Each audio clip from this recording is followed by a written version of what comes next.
ꯑꯍꯥꯟꯕꯃꯛꯇꯗ inspector ꯇꯌꯥꯏ ꯇꯥꯕꯤꯔꯤꯕꯁꯤꯡꯕꯨ James ꯁꯩꯒ꯭ꯔꯨꯖꯝꯅ ꯇꯔꯥꯝꯅꯣꯛꯆꯕꯒ ꯂꯣꯏꯅꯅ ꯏꯀꯣꯛꯅꯣꯅ ꯈꯨꯔꯨꯝꯖꯔꯤ inspector ꯇꯌꯥꯏ ꯁꯦꯔꯤꯁꯅ ꯉꯁꯤ ꯐꯥꯎꯕꯗ ꯃꯤꯌꯥꯝꯗ ꯇꯣꯉꯥꯟ ꯇꯣꯉꯥꯟꯕ ꯀ꯭ꯔꯥꯏꯝꯒ ꯃꯔꯤ ꯂꯩꯅꯕ ꯑꯃꯗꯤ ꯄꯨꯛꯅꯤꯡ ꯋꯥꯈꯜ ꯂꯧꯁꯤꯡ ꯑꯣꯏꯅꯅꯕꯒꯤꯗꯃꯛꯇ ꯁꯟꯗꯣꯛꯆꯔꯤꯕ ꯊꯧꯔꯝ ꯑꯁꯤꯗ ꯃꯤꯌꯥꯝꯅ ꯁꯄꯣꯔꯠ ꯇꯧꯕꯤꯕꯗꯒꯤ ꯉꯁꯤꯗꯤ ꯏꯄꯤꯁꯣꯗ ꯑꯁꯤ 1,100 ꯈꯔ ꯍꯦꯟꯅ ꯃꯤꯌꯥꯝꯒꯤꯗꯃꯛ ꯊꯧꯒꯜ ꯇꯧꯕ ꯉꯝꯖꯔꯤ ꯊꯧꯔꯝ ꯑꯁꯤ ꯁꯟꯗꯣꯛꯆꯕꯒꯤ ꯄꯥꯟꯗꯝꯗꯤ ꯃꯤꯌꯥꯝꯕꯨ ꯉꯥꯏꯍꯥꯛꯇꯪ ꯑꯣꯏꯔꯕꯁꯨ ꯑꯋꯥ ꯄꯣꯊꯥꯅꯅꯕꯒꯤꯗꯃꯛ ꯃꯣꯅꯣꯗ꯭ꯔꯃꯥ ꯑꯣꯏꯅ ꯃꯤꯌꯥꯝꯗ ꯈꯨꯠꯁꯤꯟꯅꯖꯕꯅꯤ ꯆꯠꯂꯤꯕ ꯏꯄꯤꯁꯣꯗ ꯑꯁꯤꯒꯤ ꯄꯔꯤꯡꯗꯅ 1,150 ꯁꯨꯕ ꯇꯥꯡꯀꯛ ꯁꯟꯗꯣꯛꯆꯔꯤꯕ ꯕꯣꯗꯤꯒꯥꯔꯗ ꯍꯥꯏꯔꯤꯕ ꯇꯥꯡꯀꯛ ꯑꯁꯤꯒꯤꯅ 12 ꯁꯨꯕ ꯇꯥꯡꯀꯛ ꯇꯥꯕꯤꯔꯁꯤ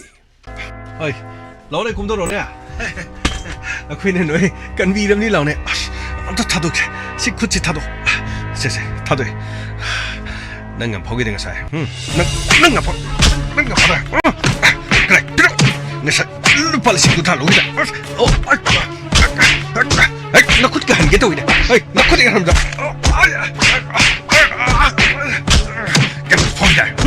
포기다 그래 포기다 아이고 아무튼 아이고 마파마시다 마두기 마담 나들 어이 나 코이 마파마시다는 하토가 타만 마담나 나 코이 그랬더니 망적이다 봐 그리 도는 거지 뭐시 마파마시다 까파 하토 마시라 나대 야마나 하르쁘기 마뚜기나 마코이 파드는 부분이 어두가 마차누 피드디게 코이는 랜섬 딴 펑그르디 마코이 아니디기 딴다 어두수 미니스터다 어이 까칼로네 ngasaay makai na koina punduna purok pa thori dana mo na koi ani mo punchin bi batare ne chai na khuting do che kana kitchen bi chalo gari de ka khalu ne na koina tori se yam na pate aduga na koi kana no haiba khangti hei nang kari yori ge na ha kari yori ge nang no oining boy jaw hojikti na koi mu khulai wone season ga dori khulai wone season ba de yadra ga na 마팜 마마드나 코니보 빵 띵어가네 나 코리두다 탕 마차시나 칵칵 레라 먹어라 चलो 아이 또 간비레드나 하 오렌디 땡큐 얌 노이제 사시 아코이 마팜 시다 판타보기 마탐 나트레 아코이 찰라시 아두가 아이네 강마 카르슬레리 그리 너는 강마 해버디 아코이네 공골 레리바 누피에두가 누파두가 마코이 길레팜 마코이 허지 깍킹놈다 아두가 ꯀꯛꯆꯤꯡꯒꯤ ꯃꯐꯝ ꯇꯣꯉꯥꯟ ꯃꯁꯤꯡꯗ ꯄꯨꯂꯤꯁꯁꯤꯡ ꯂꯣꯏꯅꯃꯛ ꯂꯩꯈ꯭ꯔꯕꯅꯤ ꯑꯩꯈꯣꯏ ꯃꯥꯏꯀꯩ ꯑꯗꯣꯝꯗꯗꯤ ꯆꯠꯄ ꯌꯥꯗꯦ ꯑꯩꯈꯣꯏꯅ ꯆꯠꯂꯁꯨ ꯈꯨꯡꯒꯪꯁꯤꯡ ꯐꯥꯎꯔꯒ ꯆꯠꯀꯗꯕꯅꯤ ꯅꯈꯣꯏꯗꯤ ꯀꯃꯥꯏꯅ ꯈꯪꯉꯤꯕ ꯃꯈꯣꯏꯅ ꯃꯈꯣꯏꯒꯤ ꯁꯤꯗ ꯂꯩꯔꯤꯕ ꯕꯣꯗꯤꯒꯥꯔꯗꯁꯤꯡ ꯑꯁꯤꯒ ꯋꯥꯔꯤ ꯁꯥꯟꯅꯕꯗ ꯑꯩꯅ ꯇꯥꯈ꯭ꯔꯕꯅꯤ ꯑꯩꯈꯣꯏ ꯑꯍꯨꯝ ꯅꯠꯇ꯭ꯔꯥ ꯏꯇꯥꯎ ꯃꯥꯅꯦ ꯏꯇꯥꯎꯅ ꯍꯥꯏꯔꯤꯁꯤ ꯆꯨꯝꯃꯤ ꯑꯩꯈꯣꯏ ꯂꯣꯏꯅ ꯇꯥꯈ꯭ꯔꯕꯅꯤ ꯆꯠꯂꯣ ꯑꯗꯨꯗꯤ ꯆꯠꯂꯣ ꯑꯁꯨꯝꯅ ꯏꯟꯁꯄꯦꯛꯇꯔ ꯇꯦ ꯑꯃꯗꯤ DSP ꯇꯝꯕ ꯃꯈꯣꯏ ꯀꯛꯆꯤꯡ ꯂꯝꯈꯥꯏꯔꯣꯝꯗ ꯉꯥꯏꯗꯨꯅ ꯂꯩꯔꯝꯃꯤ ꯃꯇꯝ ꯀꯨꯏꯅ ꯃꯐꯝ ꯑꯗꯨꯗ ꯉꯥꯏꯕꯗ ꯂꯤꯟꯊꯣꯏ ꯃꯐꯝ ꯑꯗꯨꯗ ꯂꯥꯛꯈꯤꯗꯦ ꯃꯁꯤꯒꯤ ꯃꯇꯨꯡꯗꯒꯤ ꯃꯐꯝ ꯑꯗꯨꯗ ꯀꯛꯆꯤꯡꯗꯒꯤꯅ ꯏꯔꯦꯡꯕꯂꯣꯝꯗ ꯐꯥꯎꯕ ꯌꯥꯕ ꯂꯝꯕꯤꯔꯣꯝꯗ ꯑꯃꯨꯛ ꯄꯨꯂꯤꯁꯀꯤ ꯇꯤꯝ ꯑꯗꯨ ꯂꯥꯛꯈꯤꯔꯝꯃꯤ ꯑꯃꯔꯣꯝꯗꯅ ꯂꯤꯟꯊꯣꯏ ꯑꯃꯗꯤ ꯑꯃꯔ ꯀꯩꯔꯛꯂꯣꯝꯗꯒꯤ ꯀꯛꯆꯤꯡ ꯀꯣꯂꯦꯖ ꯇꯥꯕ ꯂꯝꯕꯤ ꯍꯥꯏꯕꯗꯤ ꯋꯥꯏꯔꯤꯔꯣꯝꯗ ꯐꯥꯎꯗꯨꯅ ꯃꯈꯣꯏ ꯏꯔꯦꯡꯕꯜ ꯂꯝꯕꯤꯔꯣꯝꯗ ꯑꯃꯨꯛ ꯂꯥꯛꯈꯤ ꯑꯃꯔꯣꯝꯗ ꯑꯃꯨꯛ ꯁꯛꯈꯪꯗꯕꯁꯤꯡ ꯑꯗꯨꯅ ꯕꯣꯗꯤꯒꯥꯔꯗ ꯑꯅꯤ ꯑꯗꯨ ꯃꯈꯨꯠꯇ ꯊꯧꯔꯤ ꯄꯨꯟꯁꯤꯟꯗꯨꯅ ꯍꯥꯞꯂꯒ ꯃꯈꯣꯏꯅ ꯄꯨꯔꯒ ꯂꯥꯛꯈꯤꯔꯝꯃꯤ ꯑꯃꯗꯤ ꯃꯈꯣꯏꯅ ꯂꯥꯛꯂꯤꯕ ꯂꯝꯕꯤ ꯑꯗꯨꯁꯨ ꯀꯛꯆꯤꯡꯗꯒꯤ ꯏꯔꯦꯡꯕꯜ ꯂꯝꯕꯤꯔꯣꯝꯗ ꯋꯥꯔꯤ ꯐꯥꯎꯔꯒ ꯂꯥꯛꯈꯤꯔꯝꯃꯤ ꯂꯝꯕꯤꯁꯤꯡ ꯑꯁꯤꯗ ꯅꯛꯁꯤꯟꯅꯅ ꯄꯨꯂꯤꯁ ꯑꯃꯗꯤ ꯂꯤꯟꯊꯣꯏ ꯂꯣꯏꯅꯅ ꯁꯛꯈꯪꯗꯕꯁꯤꯡ ꯑꯗꯨꯒ ꯄꯨꯟꯅ ꯂꯥꯛꯈꯤ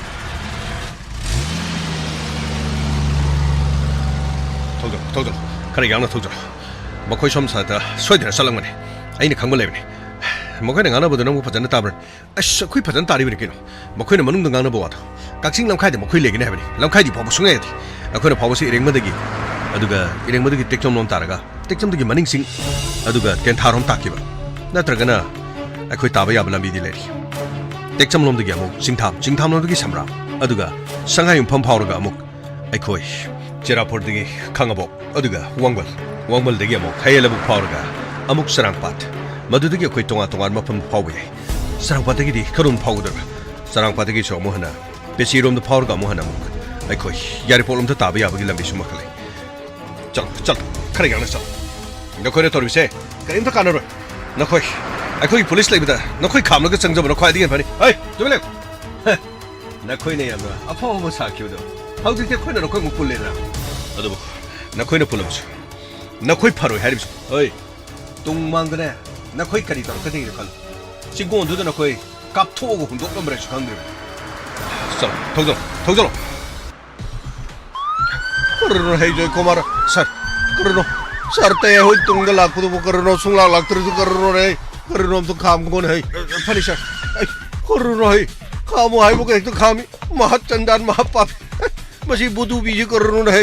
आई कररो नोज गाड़ी मरुंग ददुम तोंग लेर के हरे करुन है कर कुम धरक धरक करो ते क्या घर तो साई खामो ने करनो आई आई जय कुमारा सर करनो साई म पास इधर नत्र नहीं रेंग बंदगी करिनो लोक्सी पात ताबे याई हाइदो करनो सिगी लोक्सी सी ओरंग गोरी ने ना हवाई करनो मजा आई बे म थोइबिना करिनो लोंगो खोंदरा करिनो करिनो तिफाग चिक्तर करो तिफाद साप तोरो बेग हाय बनी है करिनो दोनो में फजरंग बनी करिनो सिगी लोक्सी जो वरवाले ने करिनो कुबम मंग छादर करिनो सिदा इमान थोइबी करी हाइदो इमान दे हाइदे तुम थोइबी तुम हाइदो करिनो कोई दी हनमनी नुवाइती करी हाइदो रो खंग देने सर अदुम थोइबी हारे दुम खंग ने सर ओइ ने है सर अबोक थोइबी अदुगा इमान थोइबी गादी नोमता हाइने दे हारिबा अदुम नहा ओरगा लेबगी मोग अगांगसु अहनसु मोइरांग थोइबी हाइदन करिनो नै अदुबदी अखोइगी यामना लेमजानिंगाय ओरबा करिनो यामना नुंसी नुंगोनगी सोइबा हौरकफम पुनुमकी सोइबा वारिनिदा अदा इना निंसिंग जरिबदी करिनो हाइदा करिनो सिगी पाचिदा करिनो थोइबीगी करिनो लोइकुम लोइका गाइना तौबुदुदा करिनो इसेगेदा याम याविदना करिनो सकपा सैहो गाइदी हाइजदीको करिनो अदुदैदा यावखिबा पातुने दु खंगनिंग निंसिंगकपुदा नुंसिरक्तना हाइबे वानी करिनो वारिदा थोइबीना करिनो लोंग खोलिंगेदा स्वाइदा तिमफादा करिनो मागी कमलाक तो खुनिंग द खुनप त करिदो सिक्तना तौबुदा करिनो साप का तौरमे गाइना हाइदना मतमदुदा यामना हाइखिबदा वारिदो सर अखोदी वारिदो मुना खंगजदे सर आई महापापी महाचंदान बुदुबी नंगदी कराइदी खंगनी करिनो नै मसिदनी ने कोइने ngasi सोइरिजे करिनो दे खोइगे हौरफम जिंगदु खंगदना मयाम पुनमक्सिना मान मीगी वारिदो लोइ खंगदरे खोइ हौरफम खंगदना लोइने सोइरिसि ओइदर नै बुदुबी हुस करिनो दु खंगदे दुबो सर गाड़ी में दिया यामना यांगना लाइ सर करिनो नै आइबेट खामनो खोत्रे आई करिनो नंग अदे सामके सो करिनो ना तुम तौलेरि दुबो सर रेडी दले सर आई करिनो ना माइगा दले थोक्तर सोंदी गेंगुन हाय कर बाद गाड़ी लाइजे कर चेक तौदर तौन है करिनो सर तय दुना करिनो बेदम तंभाग करिनो यनिंग होले गानी सही सकतर करिनो लाई करब करिनो लागत्रे ना है करिनो गाड़ी में लाइजे खामु है जोय कुमार सर खाम जके सर आई खामो पुलिस चल करिनो रे खामो आई करिनो है खाम रे है करिनो गाड़ी में थोकरे हाय खामु रे है करिनो महापापी महाचंदन करिनो गाड़ी खाम रे चलो याम करिनो है या खाम रे सिबो सर असिदी गाड़ी सिदसु मी अनि अहुमरी तोमसु माली सर करिनो मनुंग दसु नुमै पाइबुगे यावब्रो केनोम तोय सर हुस करिनो है करिनो खोइदे नुमै का कापसिलम दरदुबो करिनो खोइने गारी मिदु चटकर जालन है अस कमदोग दुरु नोर तौरुजबो सर अदसु गाड़ी ले सर अस करिनो मेदम तभा करिनो सर तयगो वरनि करिनो अस गाड़ी दो ना थोखरे दो करिनो खोइबो अस ना थोखरे दो थोना सावरनि द तौरुजबो सर ना थोक तीन हाइरे सर यारो है बुदुबी मी वाता दरनि करिनो ने मैडम सराइबी हौसी खदा गाड़ी नि सखिबदो करिनो हाइगदम नो खंगरे खामो अदिन करिनो अखोइना थत्तना याम कन होना जबन अदुबु करिनो अखोइसे लीलागी पुलिस मोइन ओरब्र करिनो फिल्म शूटिंग होइना तौब मान खरमाली ने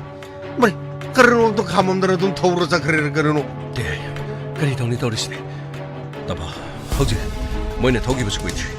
अखोइ तुंगदि यांगना तानानो होनसे क्विक सराइबी तुंगदेन मिरो अदुगा अगाक्सि गाड़ी दे काखलो हौजे थौगिबा गाड़ी निदो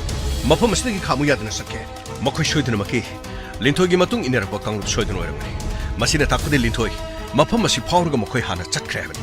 अदुरगदि मखोइगी तुंगदा लाक्लिबसे लिंथोइबु फाना नबगिदमा सोइदना तानरप मियो ओरगनि नत्रगना लिंथोइगी बॉडीगार्ड अमबु एरिया अमबु जयकुमार गाड़ी दुगी मनुंगदा सर मनुंगदा मी अनि सर मी मंगा तरुक्ति तोंगबाल सर गाड़ी अनि अदुरबदि बॉडीगार्ड अनि दुना मखोइना फादुना पुरगले हाइबा मिसिंग दुना दे हौजे अना कॉल तौबने बॉडीगार्ड अनि फोन स्विच ऑफ लेरे अदुदी मखोइ मै यावदबमा नत्रगना मखोइ खुदुंथिबा थोपमा राइट अदुदी हौजे चटख्रिबसे बॉडीगार्ड अनि यावबमा नत्रगना बॉडीगार्ड अनि मखोइ गाड़ी तानाबमा अमोरे मफम अस कुइना पंथबदि खु चमलरोय यामना यांगना मफम अदुदा चटना ख्वाइदिगी फरनि चमेति अदुगा सराइबी हाइबियो madam sir होइसु अखोइ तुंगदा लापिरो अदुगा 시기 마펌시다 미 아마타 레르곰시 불랍 톰질가 마코이 타나나보 호너시 아두가 시드기 서티 찻키 베야블 람비시 시드기 찻키 베야브시 마닝징 파워가 하이베디 틱점 파워가 덴타 타베야블 람빌리 adu natragana jingtham phawdu mu denta taba yaba natraga jingtham dagi samram taba samram dagi sangai pho aduga mathang mathang highway taba yaba lambi kya maru ai mamang tharga chachargi ai gi tungda mayam punama lapiro ai koi mapam masti gyang na chalga makoi bu rescue tongna ru honashi come on gamai sir gari thoro fagni sir karno sir ko no hojik chachaga doripsi Karon mai kita hana chachaga da bano sir karino ne masina mo parak tari se karino sir aikoi na thauja ba adugi matong adum indiro sir karino sir aikoi mang thaujarage ko karno pare pare khangmai koi no mang thabiraga aikoi tungda lakjarage karino ne masegi no pa se ba kana na baton toro bano khang diri karino toro gamai toro phagni sir kari nungai ba paudi tare duga ai ngari ba mafam asida makhoi sungla laktre basina kari yama makhoi yodi yoksalani hojik tikcham khar lanthrakre tikcham lanthrakre adurbadi mafam asi yobudadi panglapti labra adu mafam asida koi na lebdi paroi mafam asida gi mok ai koi mok khongdok tabdi yar aina call toro haikraga hojik pabuda singkai call tong desna kari sir call ai sir sipai bi sir hello yamba tikcham khara landare yamba actually khoi na lakador tamban chinga rom daro akhoi mafam adu ngai dun lei aduga parak ni ba music adu akhoi gi khuda phani yamba adu di makhoi gi matung su adum induna ro makhoi na satki ba mai khe do khoi thattu ngai dun lei akhoi ga thengna rabadi macha nu pido adu su chap chana khoi na paratam gi da mane mangak ngak chau thetpam minister shantipur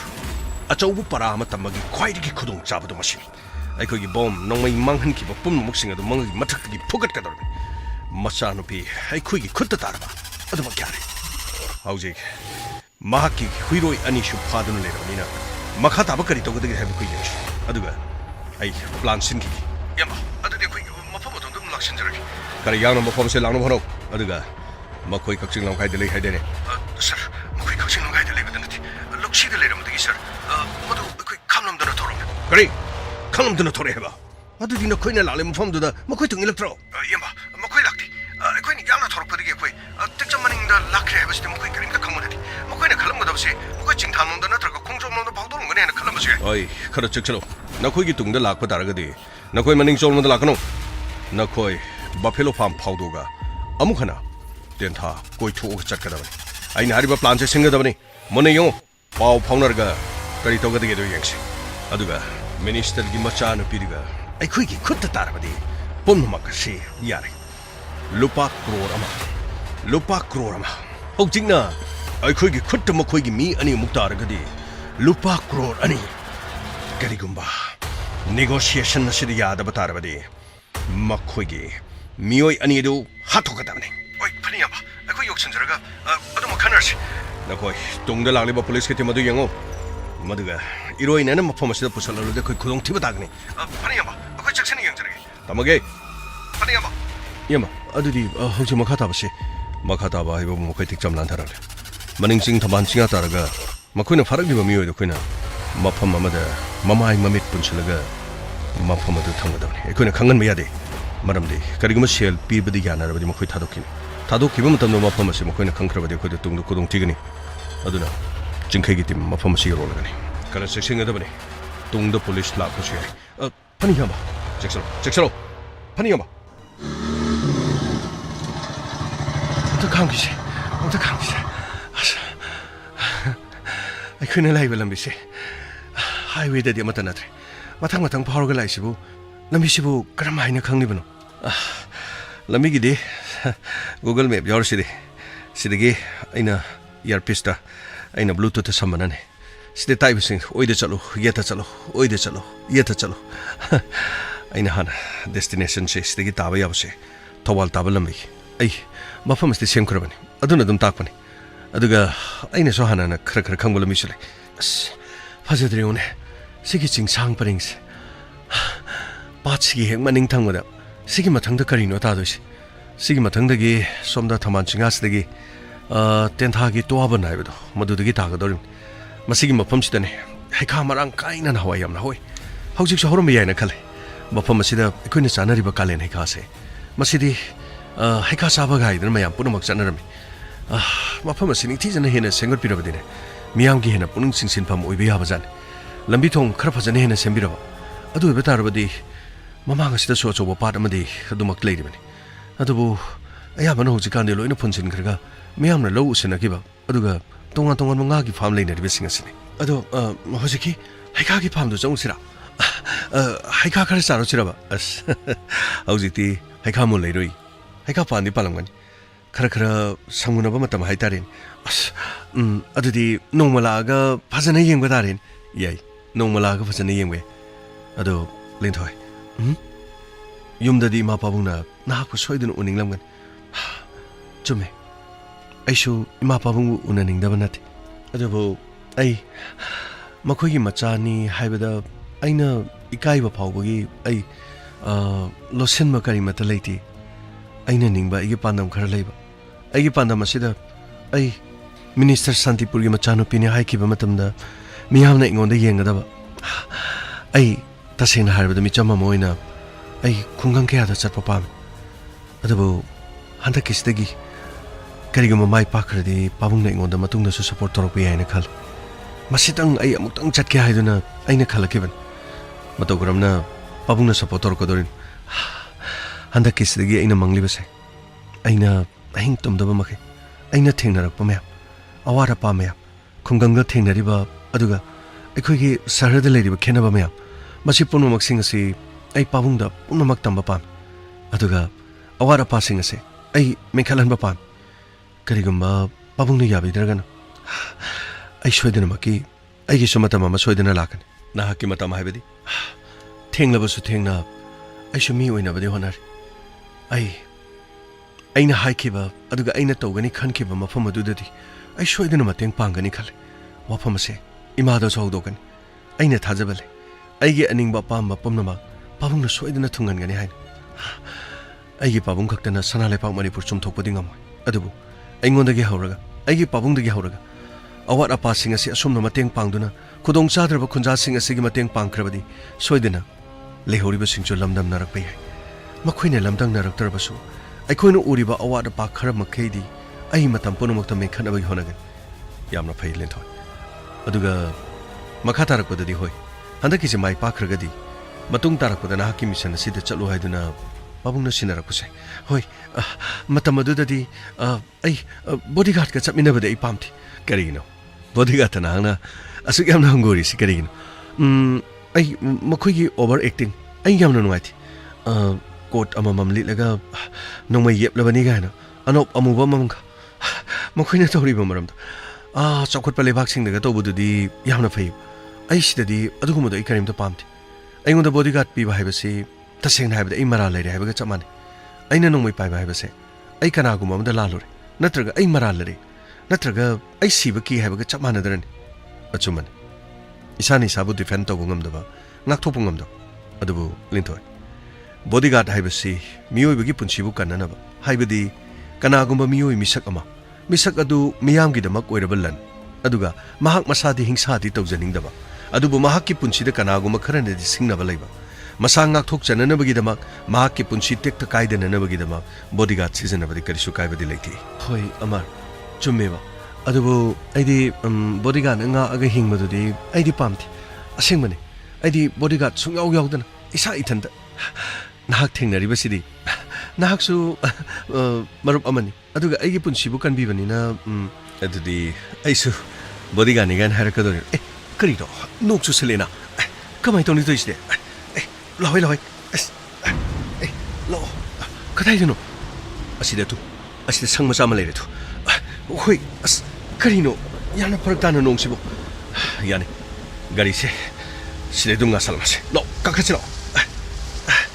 ꯑꯁ ꯀꯔꯤꯅꯣ ꯍꯟꯗꯛꯇꯤ ꯅꯣꯡ ꯑꯁꯤꯁꯨ ꯑꯉꯛꯄꯅꯤ ꯁꯥꯔꯒꯅ ꯀꯟꯅ ꯑꯃꯨꯛ ꯁꯥꯕ ꯅꯣꯡ ꯆꯨꯔꯒꯅ ꯑꯃꯨꯛ ꯅꯣꯡ ꯅꯨꯡꯁꯤꯠ ꯑꯗꯨꯒ ꯂꯦꯟ ꯇꯥꯕ ꯌꯨꯝ ꯀꯩ ꯃꯌꯥꯝ ꯑꯃ ꯍꯨꯝꯗꯦꯛꯄ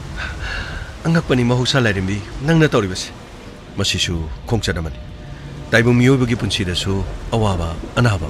ꯅꯨꯡꯉꯥꯏꯕ ꯍꯔꯥꯎꯕ ꯑꯗꯨꯒ ꯀꯥꯏꯅꯕ ꯈꯥꯏꯅꯕ ꯂꯥꯞꯅꯈꯤꯕ ꯑꯁ ꯀꯥꯏꯅꯕ ꯂꯥꯞꯅꯕ ꯃꯗꯨ ꯍꯥꯏꯔꯨꯔꯒꯗꯤ ꯑꯃ ꯀꯔꯤꯒꯨꯝꯕ ꯑꯩꯅ ꯌꯨꯝꯗ ꯌꯧꯈ꯭ꯔꯒꯗꯤ ꯑꯩꯈꯣꯏ ꯑꯅꯤ ꯑꯃꯨꯛ ꯂꯥꯞꯅꯗꯣꯏꯅꯤꯀꯣ ꯃꯥꯅꯤ ꯂꯥꯞꯅꯗꯣꯔꯤ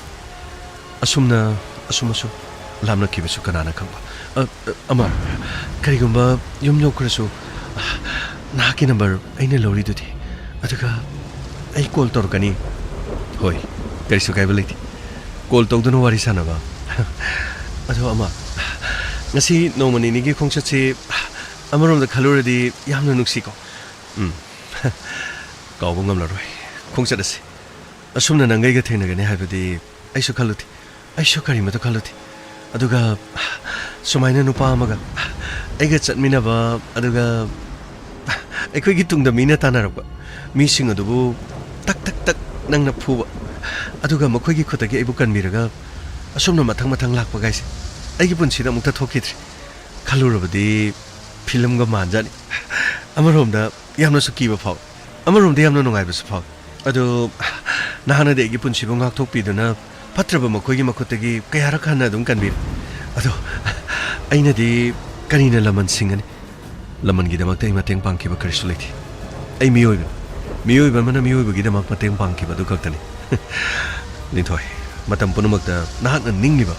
ꯃꯗꯨ ꯊꯕꯛꯇ ꯑꯣꯏꯅ ꯑꯣꯟꯊꯣꯛꯄꯁꯨ ꯑꯣꯏꯁꯅꯨ ꯑꯗꯨꯒ ꯅꯍꯥꯛꯅ ꯊꯦꯡꯅꯈꯤꯕ ꯃꯐꯝ ꯑꯗꯨꯗ ꯂꯥꯛꯀꯅꯤ ꯍꯥꯏꯕ ꯃꯐꯝꯁꯤꯡ ꯑꯗꯨꯗ ꯁꯣꯏꯗꯅ ꯃꯇꯥꯡ ꯃꯇꯝ ꯆꯥꯕ ꯃꯇꯝꯗ ꯁꯣꯏꯗꯅ ꯆꯠꯄꯤꯌꯨ ꯑꯃ ꯑꯩꯅ ꯑꯃꯨꯛ ꯆꯠꯄꯗꯨꯗ ꯅꯪꯉꯣꯟꯗꯁꯨ ꯌꯥꯎꯕꯤꯌꯨ ꯍꯥꯏꯅ ꯍꯥꯏꯔꯛꯂꯕꯗꯤ ꯍꯣꯏ ꯌꯦꯡꯁꯤ ꯑꯗꯨꯕꯨ ꯀꯔꯤꯒꯨꯝꯕ ꯃꯇꯝꯗ ꯊꯕꯛꯅ ꯌꯥꯔꯛꯇ꯭ꯔꯕꯗꯤ ꯅꯍꯥꯛ ꯋꯥꯔꯧꯒꯗ꯭ꯔꯥ ꯋꯥꯔꯧꯕꯗꯤ ꯋꯥꯔꯧꯔꯣꯏꯗ ꯅꯣꯡꯁꯦ ꯍꯥꯡꯈ꯭ꯔꯦ ꯑꯇꯨ ꯀꯔꯤ ꯑꯁꯤꯗꯩꯗ ꯕꯥꯏꯛ ꯑꯃ ꯂꯥꯞꯅ ꯈꯥꯝꯕꯨꯔꯤꯁꯦ ꯑꯩ ꯊꯧꯖꯜꯂꯣ ꯃꯐꯝ ꯑꯁꯤ ꯌꯧꯅꯕꯇ ꯊꯧꯖꯜꯂꯣ ꯑꯗꯨꯒ ꯆꯦꯛꯁꯤꯜꯂꯣ ꯃꯐꯝ ꯑꯗꯨꯗ ꯃꯈꯣꯏꯅ ꯁꯣꯏꯗꯅ ꯂꯩꯔꯝꯒꯅꯤ ꯅꯣꯡ ꯆꯨꯈꯤꯕꯗꯨꯗꯤ ꯑꯁ꯭ꯋꯥꯏꯗ ꯊꯣꯛꯇꯨꯅ ꯂꯩꯕ ꯑꯣꯏꯔꯝꯒꯅꯤ ꯊꯧꯖꯜꯂꯣ ꯒꯥꯔꯤꯗꯣ ꯊꯧꯖꯜꯂꯣ ꯍꯣꯏ ꯂꯥꯛꯑꯣ ꯑꯗꯨꯒ ꯅꯈꯣꯏ ꯈꯔ ꯆꯦꯛꯁꯤꯟꯒꯗꯕꯅꯤꯀꯣ ꯑꯁꯤꯗ ꯂꯩꯔꯤꯕ ꯅꯨꯄꯥꯗꯣ ꯍꯦꯛ ꯆꯪꯁꯤꯟꯗꯨꯅ ꯃꯥꯒꯤ ꯃꯅꯥꯛꯇ ꯅꯣꯡꯃꯩꯒꯥꯏꯗꯣ ꯄꯨꯊꯣꯛꯄ ꯌꯥꯕ ꯅꯠꯇꯦ ꯈꯔ ꯂꯥꯞꯇꯛ ꯂꯩꯒꯗꯕꯅꯤ ꯀꯔꯤꯒꯤꯅꯣ ꯀꯩꯗꯧꯋꯦ ꯍꯥꯏꯅꯣ ꯑꯩꯈꯣꯏꯕꯨ ꯑꯍꯥꯟꯕꯗ ꯐꯥꯔꯒ ꯐꯨꯗꯦꯛꯑꯝꯃꯤꯗꯣ ꯑꯁꯤꯒꯤ ꯅꯨꯄꯥꯁꯤꯅ ꯃꯥꯅ ꯐꯨꯗꯦꯛꯀꯗꯧꯗꯣꯏꯕ ꯈꯨꯠꯂꯥꯏꯅ ꯑꯩꯈꯣꯏꯅ ꯄꯥꯏꯔꯦ ꯆꯪꯂꯣ ꯈꯥꯝꯁꯤ ꯂꯥꯛꯑꯣ ꯀꯨꯝꯃ ꯂꯥꯛꯑꯣ ꯍꯣꯏ ꯅꯈꯣꯏ ꯁꯤꯗ ꯑꯃ ꯂꯩꯔꯝꯃꯣ ꯁꯤꯗ ꯂꯩꯕ ꯀꯥꯡꯕꯨꯁꯦ ꯅꯈꯣꯏ ꯌꯦꯡꯁꯤꯜꯂꯝꯃꯣ ꯑꯁꯤ ꯃꯊꯛꯇ ꯑꯩꯈꯣꯏ ꯀꯥꯈꯠꯂꯝꯇ ꯌꯦꯡꯒꯦ ꯍꯣꯏ ꯂꯥꯛꯑꯣ ꯀꯥꯁꯤꯜꯂꯣ ꯂꯥꯛꯑꯣ ꯀꯥꯈꯠꯂꯣ ꯍꯦ ꯉꯥꯏꯈꯣ ꯇꯨꯃꯤꯟꯅ ꯑꯁꯤꯗ ꯂꯩꯔꯦ ꯑꯁꯤꯗ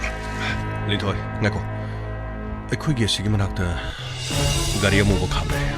ꯃꯁꯤ ꯒꯥꯔꯤꯁꯤꯗꯤ ꯑꯩꯈꯣꯏꯅ ꯐꯨꯗꯦꯛꯑꯝꯕ ꯃꯤꯁꯤꯡꯗꯨꯅ ꯇꯣꯡꯕ ꯒꯥꯔꯤꯗꯨꯅꯤ ꯑꯗꯨꯒ ꯑꯗꯒꯤ ꯇꯨꯡꯗꯒꯤꯁꯤꯅ ꯑꯁꯤꯗꯤ ꯑꯩꯈꯣꯏꯒꯤ ꯕꯣꯗꯤꯒꯥꯔꯗꯁꯤꯡꯗꯨꯒꯤ ꯒꯥꯔꯤꯗꯨꯅꯤ ꯀꯔꯤꯅꯣ ꯒꯥꯔꯤ ꯄꯨꯟꯅ ꯂꯥꯛꯏꯁꯤ ꯂꯥꯛꯑꯣ ꯆꯠꯁꯤꯂꯣ ꯁꯤ ꯃꯊꯛꯇ ꯀꯥꯈꯠꯁꯤꯂꯣ ꯂꯥꯛꯑꯣ ꯀꯥꯈꯠꯂꯣ ꯁꯣꯝꯗ ꯂꯥꯛꯑꯣ ꯍꯧꯖꯤꯛ ꯈꯛꯇ ꯂꯩꯔꯝꯕꯅꯤꯅꯦ ꯀꯔꯤ ꯆꯠꯈ꯭ꯔꯖꯥꯠꯅꯣ ꯂꯥꯛꯑꯣ ꯀꯥꯈꯠꯁꯤꯂꯣ ꯂꯥꯛꯑꯣ ꯁꯣꯝ ꯅꯥꯀꯟꯗ ꯂꯥꯛꯑꯣ ꯀꯩꯁꯇꯧꯔꯦ ꯂꯥꯛꯑꯣ ꯀꯥꯈꯠꯂꯣ ꯑꯩꯈꯣꯏꯒꯤ ꯇꯨꯡꯗ ꯑꯩꯈꯣꯏ ꯒꯥꯔꯤ ꯎꯕꯗꯒꯤ ꯃꯐꯝ ꯑꯁꯤ ꯂꯩꯔꯦ ꯈꯪꯕꯗꯒꯤ ꯂꯥꯛꯈ꯭ꯔꯦ ꯂꯥꯛꯑꯣ ꯁꯣꯝꯗ ꯂꯥꯛꯑꯣ ꯁꯣꯛꯄ꯭ꯔꯥ ꯌꯥꯅꯤ ꯁꯣꯛꯇꯦ ꯂꯥꯛꯑꯣ ꯀꯥꯈꯠꯂꯣ ꯑꯁꯤꯒꯤ ꯃꯊꯛ ꯌꯧꯒꯦꯁꯤꯅ ꯑꯩ ꯇꯧꯒꯦ ꯀꯥꯈꯠꯂꯣ ꯂꯥꯛꯑꯣ ꯍꯣꯏ ꯂꯥꯛꯑꯣ ꯀꯥꯈꯠꯂꯣ ꯂꯩꯈꯤꯗ꯭ꯔꯦꯅꯤ ꯀꯗꯥꯏ ꯆꯠꯈ꯭ꯔꯖꯥꯠꯅꯣ ꯇꯧꯖꯜꯂꯣ ꯑꯩꯈꯣꯏꯒꯤ ꯃꯦꯁꯦ ꯂꯩ ꯐꯔꯦ ꯌꯥꯝ ꯇꯧꯖꯜꯂꯣ Come on. ꯀꯨꯝꯗꯔꯣ ꯑꯩ ꯅꯈꯣꯏ ꯐꯥꯔꯛꯄ ꯃꯤꯗꯨ ꯀꯥꯏ ꯂꯩ ꯏꯌꯥꯝꯕ ꯁꯤꯗ ꯂꯩꯖꯔꯦ ꯀꯗꯥꯏ ꯏꯌꯥꯝꯕ ꯁꯤꯗ ꯂꯣꯏꯅꯃꯛ ꯈꯣꯡ ꯈꯨꯠ ꯄꯨꯟꯖꯜꯂ ꯂꯩ ꯃꯤꯅꯤꯁꯇꯔꯒꯤ ꯃꯤ ꯍꯧꯖꯤꯛꯇꯤ ꯑꯩꯈꯣꯏꯒꯤ ꯈꯨꯠꯇ ꯑꯃꯨꯛ ꯇꯥꯔꯦ ꯑꯩ ꯅꯈꯣꯏꯗꯤ ꯅꯁꯥꯗ ꯐꯣꯟ ꯀꯔꯤ ꯑꯇꯣꯞꯄ ꯗꯤꯚꯥꯏꯁ ꯌꯥꯎꯔꯤꯕ꯭ꯔꯣ GPS ꯌꯥꯎꯕ꯭ꯔꯣ ꯅꯈꯣꯏꯅ ꯇꯧꯔꯤ ꯊꯕꯛꯁꯤ ꯀꯔꯤꯁꯨ ꯑꯐꯕ ꯑꯣꯏꯔꯣꯏ ꯅꯈꯣꯏ ꯑꯩꯈꯣꯏꯗ ꯆꯪꯖꯕꯅ ꯈ꯭ꯋꯥꯏꯗꯒꯤ ꯍꯦꯟꯅ ꯐꯅꯤ ꯀꯔꯤ ꯅꯈꯣꯏꯗ ꯆꯪꯖꯗꯣꯏꯗꯤ ꯀꯔꯤ야 ꯅꯈꯣꯏꯗ ꯆꯪꯖꯗꯣꯏꯗꯤ ꯀꯔꯤꯅꯣ ꯅꯈꯣꯏ ꯃꯐꯝ ꯑꯁꯤꯗ ꯑꯩꯈꯣꯏꯅ ꯍꯥꯠꯇꯣꯛꯑꯒ ꯊꯝꯕꯁꯨ ꯉꯝꯃꯤ ꯅꯃꯤꯠ ꯄꯨꯟꯁꯤꯜꯂꯤꯕꯁꯦ ꯑꯩꯈꯣꯏꯅ ꯅꯈꯣꯏꯕꯨ ꯀꯤꯕꯒꯤ ꯅꯠꯇꯦ ꯃꯐꯝ ꯑꯁꯤ ꯈꯪꯈ꯭ꯔꯕꯗꯤ ꯃꯇꯨꯡꯗ ꯅꯈꯣꯏꯅ ꯑꯃꯨꯛ ꯑꯩꯈꯣꯏꯗ ꯑꯦꯇꯦꯛ ꯇꯧꯔꯛꯄ ꯌꯥꯏ ꯑꯗꯨꯒ ꯍꯧꯖꯤꯛ ꯐꯥꯎꯕ ꯅꯃꯤꯠ ꯑꯩꯈꯣꯏꯅ ꯍꯥꯡꯗꯣꯛꯇ꯭ꯔꯤꯕꯁꯦ ꯅꯈꯣꯏꯕꯨ ꯀꯟꯕꯤꯈꯤꯒꯦ ꯍꯥꯏꯕ ꯋꯥꯐꯝꯁꯤ ꯅꯈꯣꯏꯒꯤ ꯃꯄꯨꯗꯨꯒ ꯑꯩꯈꯣꯏꯒ ꯅꯦꯒꯣꯁꯤꯌꯦꯠ ꯇꯧꯒꯗꯧꯔꯤꯕ 그러니까 셋 그러니까 셋 어이 셀기니가 셋 셀기 뭐더지 아이 그게 샬라가 휴게하라고 야락들 그는 거의 뭐 범죄 하투어터 미다랬나 남mit부 항도어봐 로케이션 지부 강할라봐 아들어디 너 거의 시레나 좀 간바야래 나 거의 뭐 거이나 아우직 바보 간느는 탐드세 나 거기 멋부두가 이 거이나 와리 사나는 거기다 먹게 야마 와퍼맘들 거리노 야마 시기 마탁다 누피두가 누파두가 레이 해드나 징카이 호이 마탁다 가카그리 거리 누파두가 누피두 마퍼마 실레 해봐 마네 마코이기 바이니 또 아다 카미시 아들이 뿜노막 아이코이기 그때 따봐 따라봐 미니스터 샨티볼 나짜노 피쇼이 그게 그때 따가더라봐 아두가 난기 나짜노 피기 보디가드 아이코이기 그때 따라봐 아이 아들이 나 코이 그래서 가가로 चलो 마탁다 가가로 마코이보 파라가 마파마시 보라 마코 분절가 가리를 합절가 야이페 우포르가 런자 꽉다 비저게 चलो रे ना कोई करी यंगनी है चलो करिंदा कानारो ना कोई ना थोड़ी दो करिंदा कानारो ना कोई अरोई बदा सोई दरा कोई के गुद्दा तागनी करिया मपून बिजरगा इंचलगा कोंबो हुई बॉडीगार्ड कहने अई बॉडीगार्ड है दी हुई गुमनी ने हुई जी बॉडीगार्ड को बनी ने मपून खरे बिजरगा खोंगली बनी ने ngang बनी ने हां ने हक्की मतुंग दे मकोई 파바 야들 깜짝떡 강해라 그리 야봐 먹고 있다나 보다 너무 까쁘만 야들아버지 하로 뭐 토아이도 힝레가네 코이데 정정하요 까나로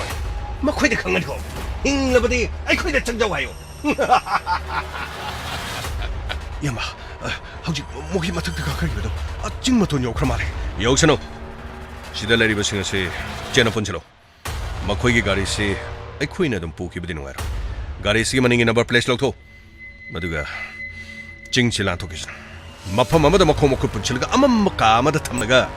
마코이기 마푸르가 아이 ပေါဖောင်း나는 보내게 마탁도 까컷 그러싱도 하우직 파고 파방감 들고 잘라네 마탐 실로 그래라고 야마 아이 까컷처럼 가베 되긴 거라 나이콩 마파마 실리고 파니 야마 그리기노네 너무 이깝기만 먹고 뒤다해두가 그리노 서 아시다 농무이 먹곤 까쁘기 먹곤 따기부도 버서 가마이 농무이 먹곤 따기부 마이케롬시다 정치 서 그리노 아다 그리노 그리 크라디 카마고 무슨 말리다 서 가마이 그래 야나 통절로 마펌도 통절가 가리 카미 감대 해도 강가다 파그니 서 도미노 거꾸지 따기다 농무이 먹곤 매담 아이 농무이 먹곤 따기 아두디 대나 타오리바 마펌세 아시다 통절로 펀입니다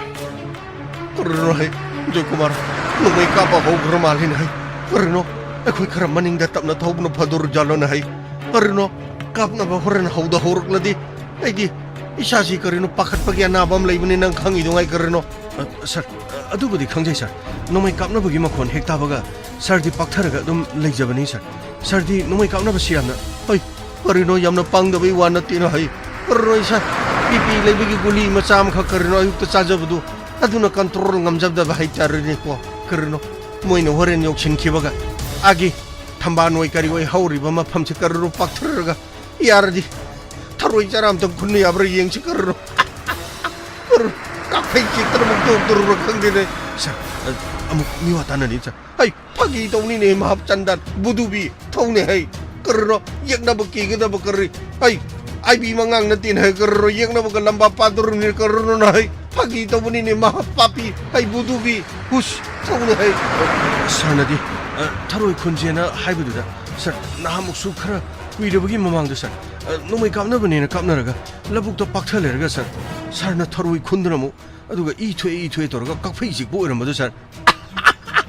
그러노 아두리 얌나 리르버 히스토리 너기 와리 아두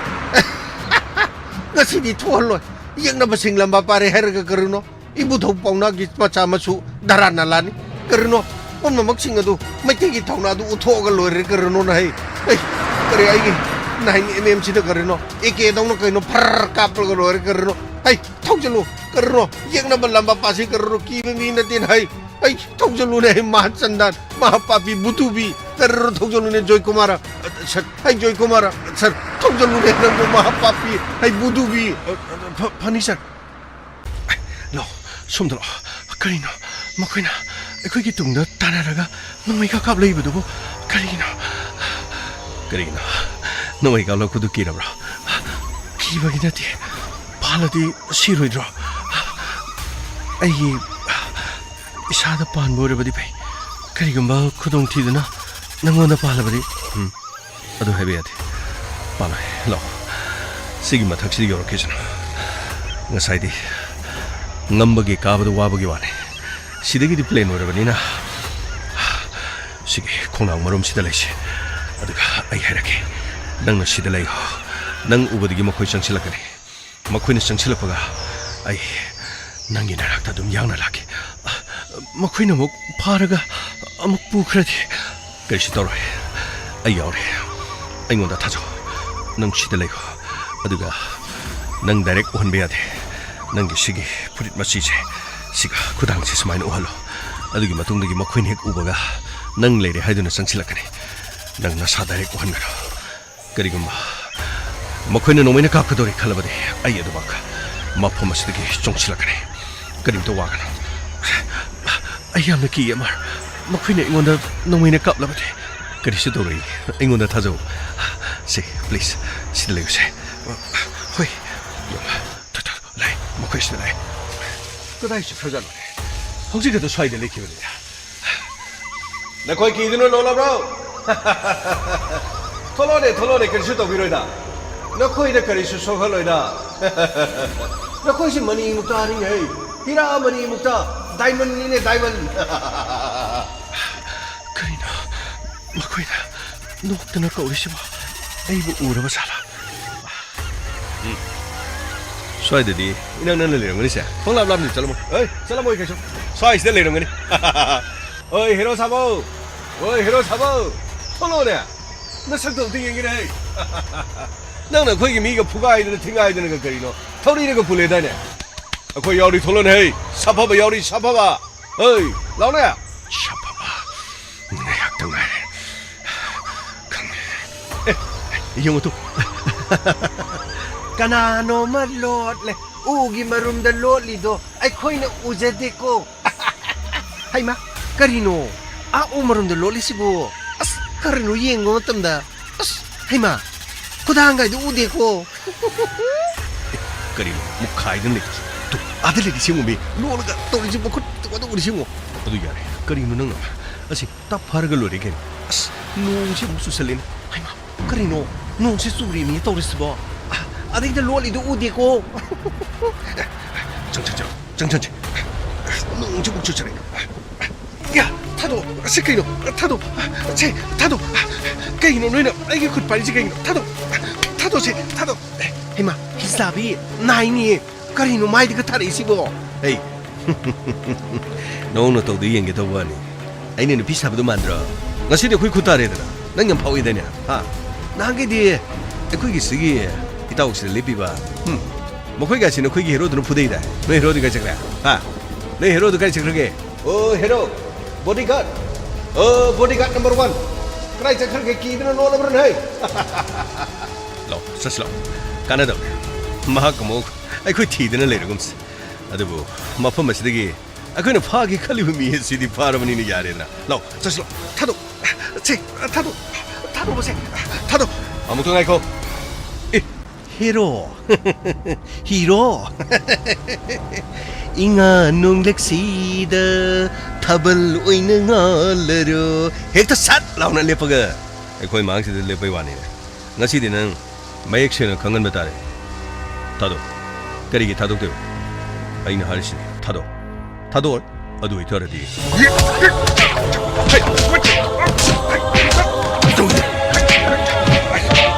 너무 있다 당기로! 너 거기 그래 당기로!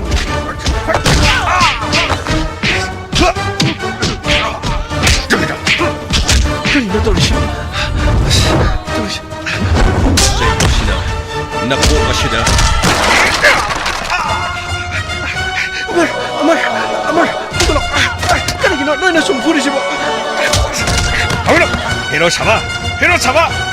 야 포기돼 이제 야 포기돼 ꯉꯥꯏꯈꯣ ꯍꯦꯔꯣ ꯇꯨꯔꯦ ꯍꯦꯔꯣ ꯇꯨꯔꯦ ꯅꯈꯣꯏ ꯑꯃꯔ ꯅꯪ ꯁꯣꯛꯄ꯭ꯔꯥ ꯑꯃꯔ ꯑꯩ ꯅꯨꯄꯤ ꯍꯧꯒꯠꯂꯣ ꯀꯥꯟꯅꯗꯕ ꯋꯥꯅꯤ ꯍꯧꯖꯤꯛꯇꯤ ꯑꯩꯈꯣꯏꯒꯤ ꯈꯨꯠꯇ ꯇꯥꯔꯦꯗꯅ ꯃꯀꯣꯛꯁꯤ ꯆꯩꯅ ꯀꯠꯊꯕꯗꯒꯤ ꯃꯀꯣꯛꯁꯤ ꯏꯅ ꯆꯥꯏ ꯑꯩ ꯅꯈꯣꯏ ꯀꯅꯥ ꯌꯦꯡꯅ ꯂꯩꯒ꯭ꯔꯣ ꯆꯂꯣ ꯆꯤꯡ ꯃꯈꯥꯗ ꯄꯨꯊꯁꯤ ꯃꯈꯥꯗ ꯑꯩꯈꯣꯏ ꯕꯣꯁ ꯉꯥꯏꯗꯨꯅ ꯂꯩꯔꯦ ꯃꯈꯣꯏꯕꯨ ꯃꯐꯝ ꯑꯁꯤꯗꯒꯤ ꯄꯨꯔꯒ ꯁꯥꯐꯕ ꯃꯐꯝꯗ 타도 아이고 타도 낭부 타도고 야로이니 헤이 낭기 히로시가 놓고이니 ngasiꯗꯒꯤ ꯑꯩꯈꯣꯏꯅ ꯐꯥꯖꯤꯟ ꯄꯨꯟꯁꯤꯟꯕꯤꯔꯒ ꯃꯐꯝ ꯑꯃꯗ ꯉꯥꯏꯅ ꯊꯝꯕꯤꯒꯗꯧꯔꯤ ꯀꯔꯤꯒꯤ ꯋꯥꯔꯤꯅꯣ ꯎꯊꯔꯣ ꯆꯂꯣ ꯊꯧꯖꯜꯂꯣ ꯃꯐꯝ ꯑꯁꯤ ꯈꯔ ꯌꯥꯡꯅ ꯊꯧꯖꯁꯤ ꯀꯔꯤꯅꯣ ꯁꯥꯔ 아기 ꯃꯐꯝꯁꯤꯗ ꯂꯩꯔꯤꯁꯦ ꯒꯥꯔꯤꯁꯦ ꯑꯅꯤ ꯑꯍꯨꯝ ꯁꯣꯛꯈꯤꯕ꯭ꯔꯥ ꯀꯔꯤꯅꯣꯝ ꯇꯧꯏ ꯁꯥꯔ ꯃꯐꯝ ꯑꯁꯤ ꯈꯔ ꯌꯥꯡꯅ ꯊꯧꯖꯁꯤ ꯀꯔꯤꯅꯣ ꯁꯥꯔ ꯇꯨꯡꯗ ꯑꯩꯈꯣꯏꯒꯤ ꯂꯥꯛꯏꯕ ꯒꯥꯔꯤꯁꯤꯡꯁꯤꯁꯨ ꯃꯦꯗꯥꯝ ꯇꯐꯥꯎꯁꯤ ꯂꯥꯛꯅꯤ ꯃꯥꯜꯂꯦ ꯀꯔꯤꯅꯣ ꯁꯥꯔ ꯂꯥꯛꯁꯅꯨ ꯑꯩꯈꯣꯏ ꯃꯐꯝ ꯑꯁꯤꯗ ꯍꯥꯟꯅ ꯌꯣꯛꯁꯟꯅꯕ ꯍꯣꯠꯅꯁꯤ ꯐꯒꯅꯤ ꯁꯥꯔ 그리노 아이디 영닝만하고 가면 감들이다 서 역설로 그래 양나 토정가다 파그니 서 토정 그리 아저기 시대 폴리스 라고 말해 락스 그래 양나 붙어가 그 짝기나 맞덕시 정설로 아이 나 거기 레노 정설로 아들 폴리스 가리 락래 정설로 나 거기 그래 양나 정설로 그리노 서 뭐가 가리 생각이 그리는 뭐마이 내 토퍼 그리노 또 있어 토정로 가마이 그래 양나 토정로 파그니 서 마포마스 양나 토정로가 그리노 파트버 미싱진 내 탓인 그래도고 가마이 그래 양나 토정 파그니 서 그리노 놈이 까쁘게 야버디 서 호렌 여보가 비비고 서 가마이 토정로 마포마도 여러 칸가다 파그니 서 와리의 시기마카 하이행어모 다비르시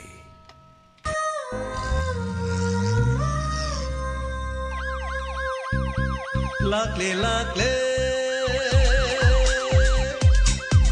Inspector, tayay, luckily,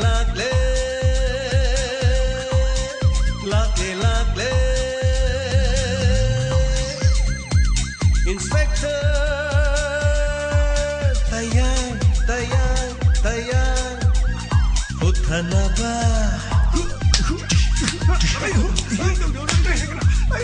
Kanbinaba. Thank you, sir. Welcome. Uthanaba. Kanbinaba.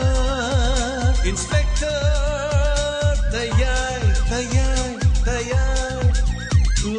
Lakle. Inspector. Tayay.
ꯅꯨꯡꯁꯤꯒꯤ ꯏꯔꯤ ꯂꯩꯕꯤꯔꯣꯅꯦ ꯏꯅꯥꯛꯇ ꯄꯣꯊꯥꯖꯒꯦ ꯅꯥꯀꯥꯗ ꯊꯦꯝꯖꯤꯟꯕꯤꯔꯣ ꯊꯃꯣꯏꯁꯦ ꯅꯨꯡꯁꯤ ꯋꯥꯍꯩꯅ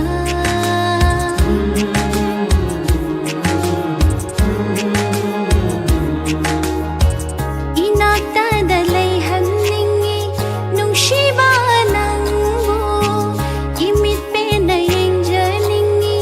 ꯅꯨꯡꯁꯤꯕ ꯁꯛꯇꯝ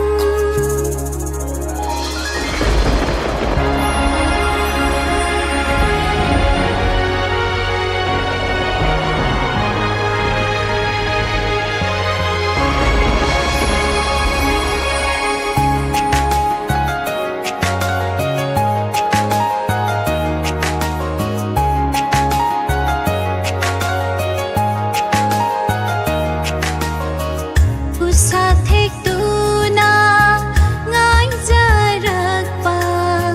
nungsipan thungse yauhanbiro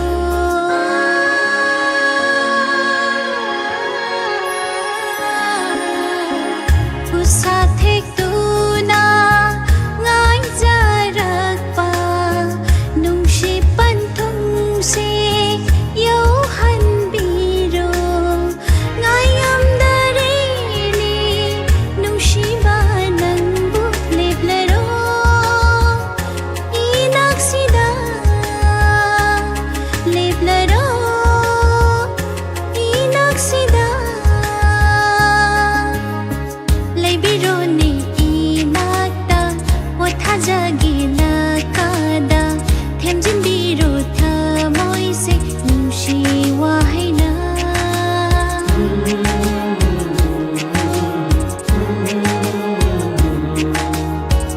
이낙다다 ꯂꯩꯍꯟꯅꯤꯡꯉꯤ ꯅꯨꯡꯁꯤꯕ ꯅꯪꯕꯨ 이mit배나 ꯌꯦꯡꯖꯅꯤꯡꯉꯤ ꯅꯨꯡꯁꯤꯕ ꯁꯛꯇꯝ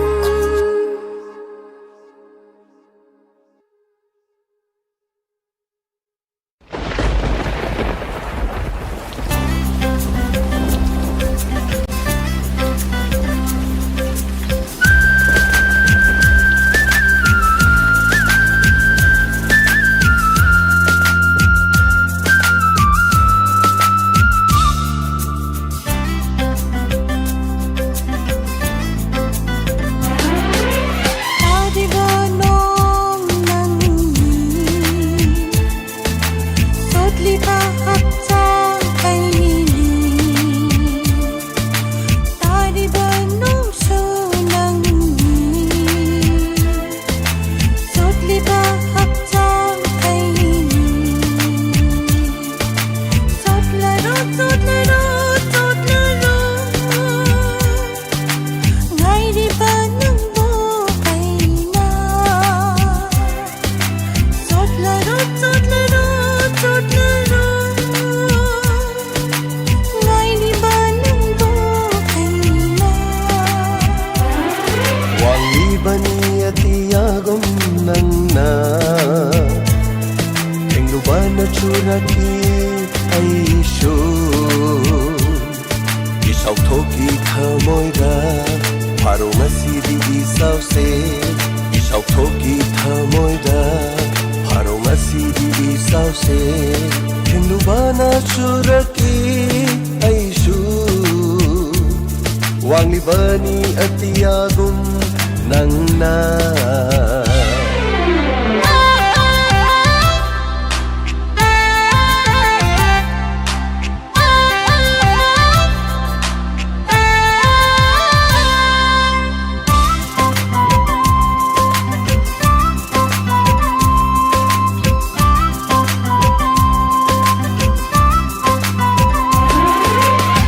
빅내 뚝딱이 확장이 한라분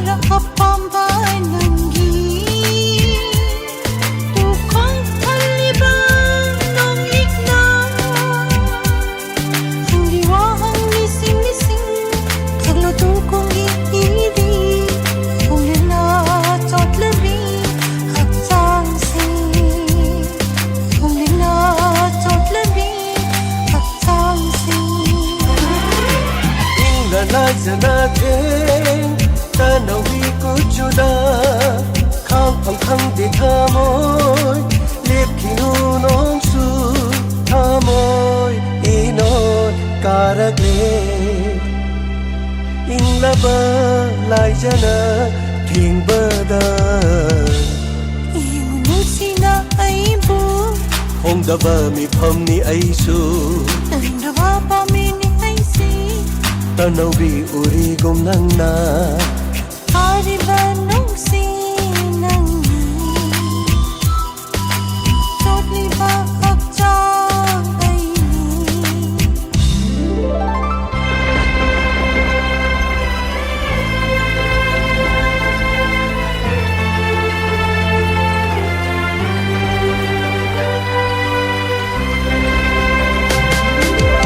Ituna naibiyo ko nungsiba nangna Mapukuding magtang hadap Pinoybo Narampag na hinjade Nungsi na lombringay Narampag na hinjade Nungsi na lombringay Nungsi lombringay Lip Labani Nangi Mapo Mapo Kuding Shakraba Wasaki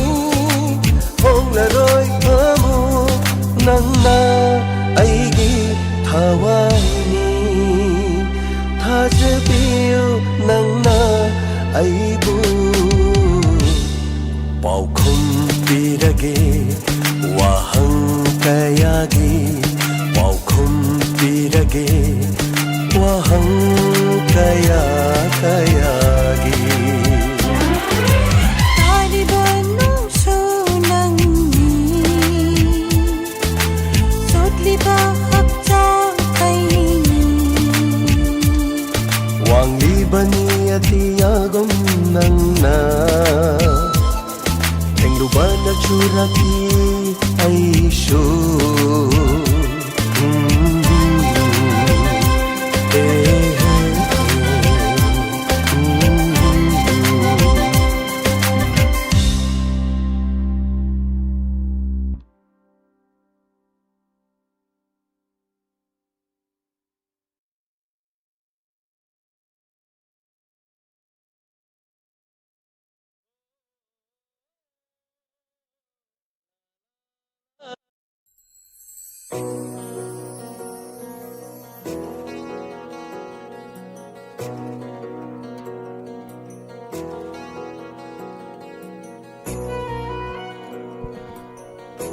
하나는 다그저리 시기랑 독저리 벤 스펙터 대기 한진 에피소드 리싱 아마고 짜마고 콘트라 시기 당극다 보디가드 당극 시기나 따라니 토이스 서룩 다비리버 미정 다비리버 쿠딩목부 하나는 다그저리 비비르빠 피드백 아마디 커멘싱 대등 나빠지기 시기디 암상 나빠져로이 맴나 수와로 비로이 봉지한테 고마르 다그저리 더럼 서룩 야비르빠 메람 로비타 랑포 메람 수슬라 오그럼 본인드로 이타이 다그저리 더럼 시드 서룩 야비르빠 Madam Robita Langpok Hanana Tagachari Sarsuri Singh Ma Kunjesuri Devi Taram Nokchari Thoram Saruk Yavirakpa Imai Bem Holding Tokong Hanana Tagachari Nabachandra TH Tagachari Ima Kunjesuri Tagachari Thoram Saruk Yavirakpa Madam Sanjan Vamanandi Devi Tagachari Kudingmakpu Hanana Tagachari Wangkairakpa Mema Madam Pramila Irom Tagachari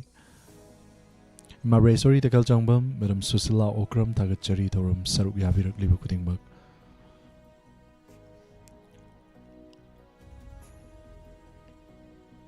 Imai Bemhal, Hanana Tagachari, Antem Susila, Madam Busu Tagachari, Loinana Facebook Tapibirakpa, Madam Binasaki Devi Atokpam, Madam Tokchum Sunita Tagachari, Thoram Saruk Yavirakpa, Samarendra Higruzum Servisu Taram Nokchari, Sertiken Tokchum, Hanana Tagachari. Matoi Laimaram Tagachari Thoram Saruk Yavirakpa Pani Sori Laisram Hanana Tagachari Tuan platform sing the conjalo in a visual in a Saruk Yaviri Kuding Makusu Thoram Sigi Makasata Zarakpada Mikukargi Matung Mampuna Muksaru Yamanasi live phone in program Matamisai Filamisai Lunan album music video sing can be done at Thoram Sibu Maham Namapung Fan View 7005707808 Amutangana 7005707808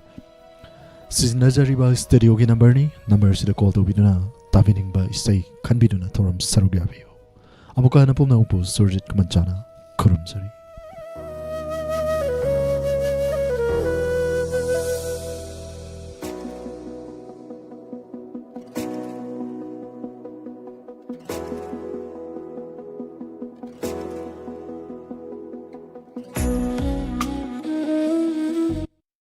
hui ama mangre haukiba tang 13 tha 9 English ani kun ga taruk irai numit ki numidang wairam pung taruk taba duaida angauba amuba langba hui ama mafam khangdana mangre kanagumana thengnabi bathoklabadi charangpat mamang laikai da leiba sagol sempak wida pau pibiu awamal madik chana kachagani contact number pijari 8787820571 amuktang hana 8787820571 Eastern Lily drinking water की अनौब agent मंगागी मफम मियाम द पिजरी Eastern Lily drinking water पाम्बी सिंगा पुंगदोंग बमगी ओइना 8131915180